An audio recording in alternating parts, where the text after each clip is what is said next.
अस्सलाम वालेकुम व्यूअर्स। उम्मीद करती हूँ कि आप सब खैरियत से होंगे। राबिया हसन के साथ 9th bio chapter number 4 cells and tissues का टॉपिक आज हम डिस्कस करेंगे, passage of molecules into and out of the cells. So दोस्तों, आज का जो हमारा टॉपिक है इसमें बेसिकली हम सेल मेम्ब्रेन जो कि सेल में प्रेजेंट होती है वो इक्विलिब्रियम पोजीशन किस तरह से मेंटेन रखती है सेल के अंदर। ठीक है, आज हम ये तमाम चीज़ें वन बाय वन डिस्कस करेंगे। फर्स्ट ऑफ ऑल मैं आपको बताती चलूँ कि सेल जो है ना, तमाम नहीं लेकिन मोस्ट ऑफ द मॉलिक्यूल्स के लिए जो सेल मेम्ब्रेन है वो एक्ट करती है बैरियर के तौर पे। ठीक है, मतलब कि रुकावट के तौर पे काम करती है। सेल मेम्ब्रेन हमारे पास एक बैरियर के तौर पे काम करती है कुछ मॉलिक्यूल्स के लिए, ना के तमाम के लिए। ठीक है, कुछ मॉलिक्यूल्स के लिए एक्ट एज अ बैरियर। ठीक है, इसी वजह से हम सेल मेम्ब्रेन को सेमी परमिएबल मेम्ब्रेन कहते हैं। अब सेमी परमिएबल मेम्ब्रेन का अगर मैं आपके सामने डिस्कस करूं तो सेमी परमिएबल मेम्ब्रेन बेसिकली हम कहते ही उस मेम्ब्रेन को हैं जो कि अपने अंदर से कुछ चीज़ों को गुजरने की इजाज़त देती है और कुछ को नहीं देती। ठीक है, वो सिर्फ उन्हीं मॉलिक्यूल्स को, आयंस को या उसी मटेरियल को अपने अंदर जाने की इजाज़त देती है जिसकी उसको ज़रूरत होती है। अदरवाइज़ ऐसे मॉलिक्यूल जो सेल के अंदर एक्सेसिव अमाउंट में प्रेजेंट हों या जिनकी सेल को ज़रूरत नहीं होती, सेल उनको कभी भी अलाउ नहीं करता कि वो अपने अंदर लेके जाए। तो जो हमारे पास सेल मेम्ब्रेन होती है ये क्या करती है, सेमी परमिएबल मेम्ब्रेन के तौर पे एक्ट करती है। ठीक है,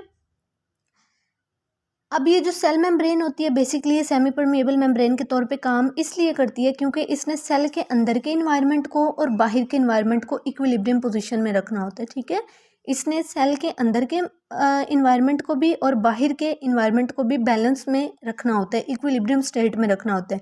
ठीक है, इसीलिए हम सेल को सेमी परमिएबल मेम्ब्रेन कहते हैं। सेल मेम्ब्रेन जो है सेमी परमिएबिलिटी का जो प्रोसेस है इसको करने के लिए डिफरेंट मेथड्स को यूज़ करती है। डिफरेंट फिनोमिना होते हैं जो कि सेल मेम्ब्रेन यूज़ करता है किसके लिए, सेल सेमी परमिएबल मेम्ब्रेन बनने के लिए। ठीक है, अब वो डिफरेंट फिनोमिनास कौन से हैं इसमें हम डिस्कस करेंगे डिफिजन को, फैसिलिटेटेड डिफिजन को, ऑस्मोसिस को, फिल्ट्रेशन को, active transport and endocytosis and then exocytosis. ये हमारे पास डिफरेंट प्रोसेसेस हैं। इन्हीं प्रोसेसेस के ज़रिए सेल क्या करता है, सेल परमिएबल मेम्ब्रेन बनती है, सेमी परमिएबल मेम्ब्रेन। ठीक है, जिसकी वजह से सेल के अंदर का इन्वायरमेंट और सेल के बाहर का इन्वायरमेंट जो है वो बैलेंस में रहता है, इक्विलिब्रियम स्टेट में रहता है। ठीक है, ओके जी। तो अब हम डिस्कस करते हैं फर्स्ट ऑफ ऑल डिफिजन को। बेसिकली डिफिजन हमारे पास होता क्या, डिफिजन हमारे पास एक ऐसा प्रोसेस है जिसमें सेल अपनी, ठीक है, तो डिफिजन हमारे पास एक ऐसा प्रोसेस है जिसमें जो मॉलिक्यूल्स होते हैं ना, मॉलिक्यूल्स की मूवमेंट होती है हायर कंसंट्रेशन एरिया से लोअर कंसंट्रेशन एरिया की तरफ। मतलब कि हमेशा आपको भी पता है कि ये एक फितरती अमल है, कुदरती अमल है जिसमें चीज़ें जो हैं वो ज़्यादा से कम की तरफ क्या करती हैं, ट्रांसफ़र होती हैं या मूव आउट करती हैं। तो डिफ्यूजन जो है हमारे पास ये भी एक ऐसा प्रोसेस है जिसमें मॉलिक्यूल्स जो है ना, किसी भी चीज़ के मॉलिक्यूल्स, ठीक है, उनकी मूवमेंट होती है हायर कंसंट्रेशन एरिया से लोअर कंसंट्रेशन एरिया की तरफ, मतलब कि हायर से लोअर की तरफ। ठीक है, तो फर्स्ट जो 2 लाइन्स हैं ये आपके पास डेफिनेशन में आएंगी।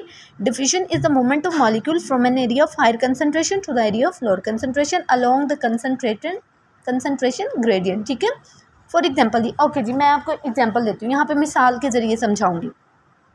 आप किसी भी सॉलिड को देखें, लिक्विड को देखें या गैस के मॉलिक्यूल्स को देखें, अगर आप उनकी मोशन को देख रहे हैं ना तो आप उसमें ये देखेंगे कि हर चीज़, चाहे वो सॉलिड है, लिक्विड है या गैस है, उनके मॉलिक्यूल्स की जो मोशन होगी ना हमेशा वो क्या होगी, हाई टू लोअर कंसंट्रेशन की तरफ होगी, क्योंकि ये एक कुदरती अमल है। ठीक है, नेचर का एक अमल है जिसकी वजह से क्या होता है, मॉलिक्यूल जो है वो मूव करते हैं from high to lower concentration की तरफ।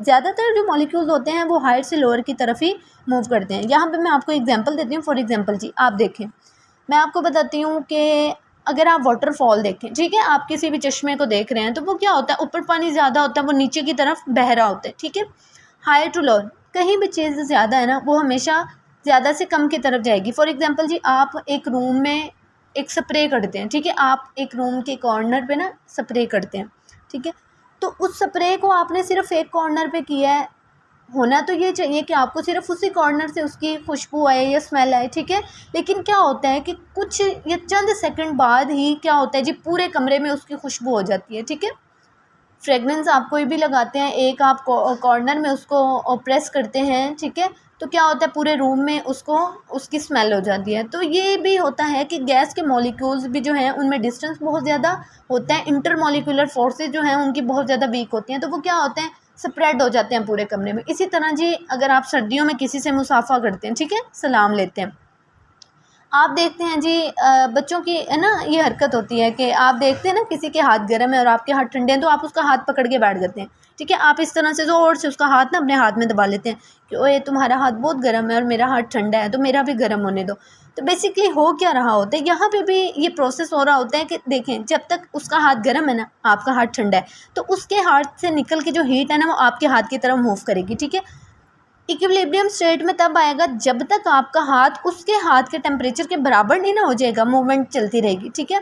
और जब मूवमेंट चलती रहेगी तो आपका हाथ भी उसी टेम्परेचर पे आ जाएगा जिस टेम्परेचर पे वो था। तो ये भी हमारे पास एक कुदरती अमल है, समझ आ गया।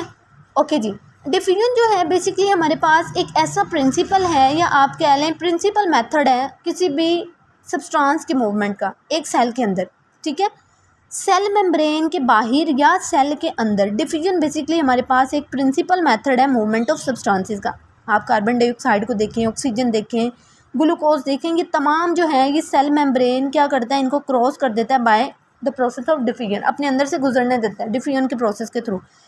अगर आप फ़िशेस की बात करें, ठीक है, तो फ़िशेस में गिल्स होते हैं, और आप तो जानते हैं कि फ़िश जो है वो गिल्स के ज़रिए क्या करती है, गैसियस एक्सचेंज करती है। और ह्यूमंस में या किसी एनिमल में देखें तो वो लंग्स के ज़रिए क्या करते हैं, अपनी गैसियस एक्सचेंज करते हैं, ठीक है। तो ये जो मूवमेंट होती है ना कार्बन डाइऑक्साइड की और ऑक्सीजन की, ये भी डिफ्यूजन के प्रोसेस के थ्रू हो रही होती हैं।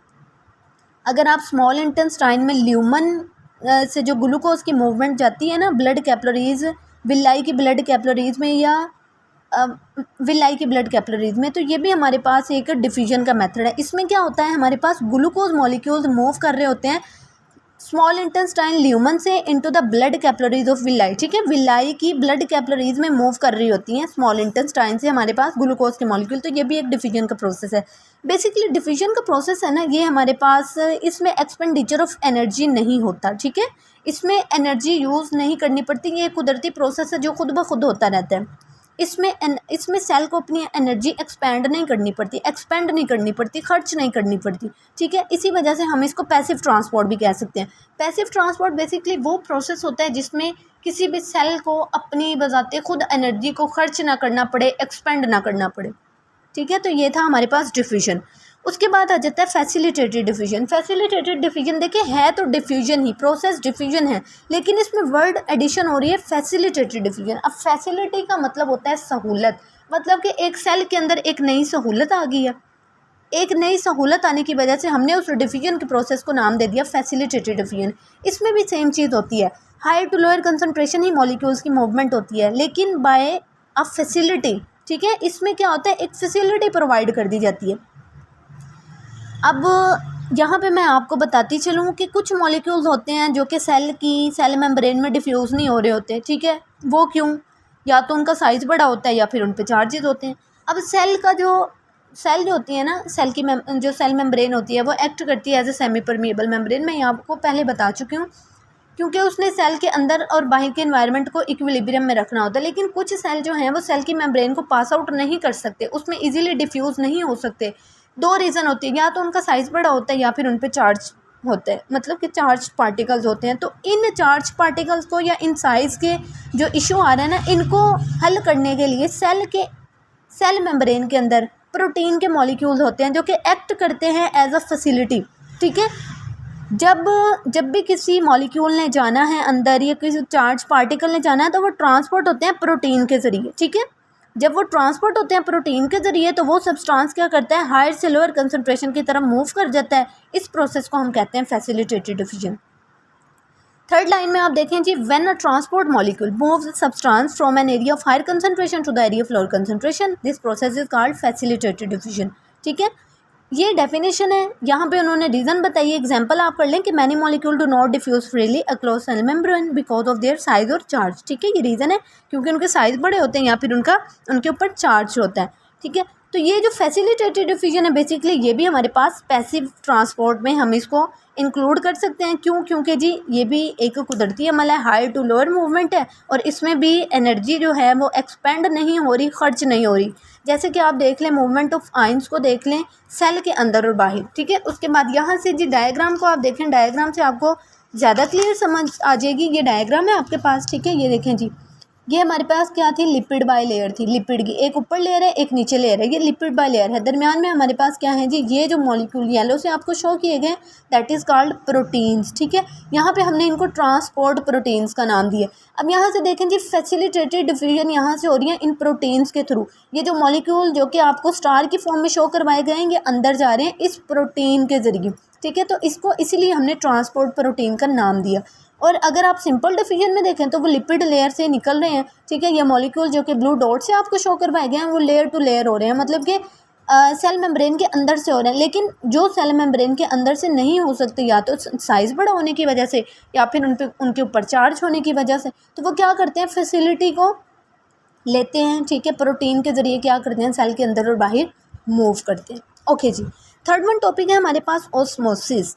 ऑस्मोसिस भी हमारे पास क्या होता है जी, ऑस्मोसिस हमारे पास बेसिकली ये वाटर की मूवमेंट के लिए हमारे पास सेल की मेम्ब्रेन के अंदर से मॉलिक्यूल्स का पास आउट होना होता है। इसमें क्या होता है, इसमें lesser to higher solute concentration की तरफ मूवमेंट होती है। फर्स्ट लाइन में आपको डेफिनेशन बताई हुई है, osmosis is the movement of water across a semipermeable membrane from a solution of lesser solute concentration to a solution of higher solute concentration. उसमें हमने पढ़ा था डिफ्यूजन, और अगर आप फैसिलिटेटेड डिफ्यूजन की बात करें तो उसमें हमने पढ़ा था कि हायर टू लोअर कंसनट्रेशन। इसी वजह से हमने उसको पैसिव ट्रांसपोर्ट का नाम दिया, क्योंकि उनमें एक्सपेंडिचर ऑफ एनर्जी का कोई काम ही नहीं था। यहाँ पे हम पढ़ रहे हैं from a solution of lesser solute concentration to higher, मतलब कि लेस से कम की तरफ जाना। तो जाहिर सी बात है ये कुदरती प्रोसेस नहीं हो सकता। इसमें जब कम से चीज़ ज़्यादा की तरफ जाती है तो हमें खुद उसको क्या करना होता है, पुश करना होता है, मतलब कि उसको खुद धकेलना होता है, एक्सपेंड करनी होती है एनर्जी। तो ये हमारे पास सबसे बड़ी बात है कि ये एक्टिव ट्रांसपोर्ट में आएगा, मतलब कि इसमें एनर्जी को खर्च करके हमने खुद क्या करना होता है, फ्रॉम लोअर टू हाई इसकी मूवमेंट करवानी होती है।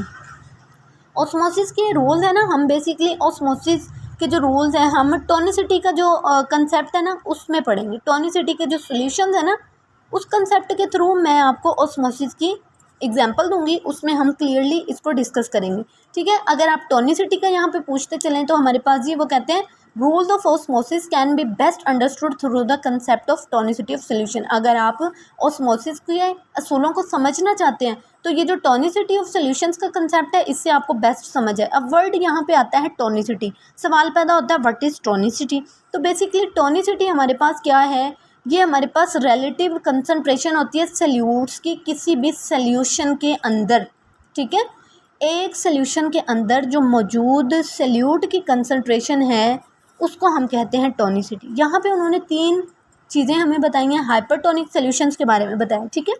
हाइपरटोनिक सॉल्यूशन कौन से होते हैं, ये रूल्स हैं बेसिकली हमारे पास सल्यूट कंसंट्रेशन के। सेकंड वन है हाइपोटोनिक एंड थर्ड वन है आइसोटोनिक, ठीक है। ये क्या है हमारे पास रूल्स ऑफ सल्यूट कंसंट्रेशन। तो हाइपर का मतलब होता है ऐसा सल्यूशन जिसके अंदर बहुत ज़्यादा सल्यूट ऐड है, ऐसा सल्यूशन जिसमें हायर कंसंट्रेशन ऑफ क्या है, सल्यूट है। या आप ये कह लें a solution has relatively more solute, ठीक है।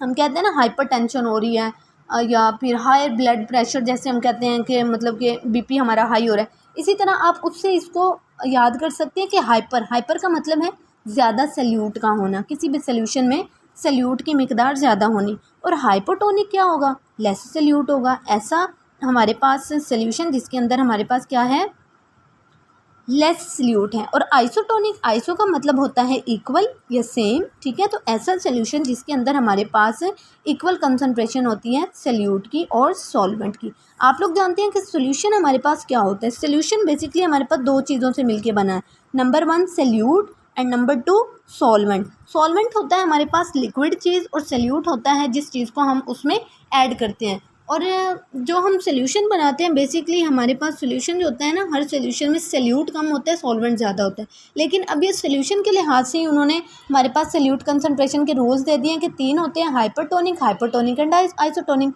हाइपरटोनिक जिसमें सल्यूट की मिकदार ज़्यादा होती है, हाइपोटोनिक जिसमें सल्यूट कम मिकदार में पाया जाता है, और आइसोटोनिक जिसमें इक्वल अमाउंट में होते हैं, सल्यूट भी और सॉल्वेंट भी।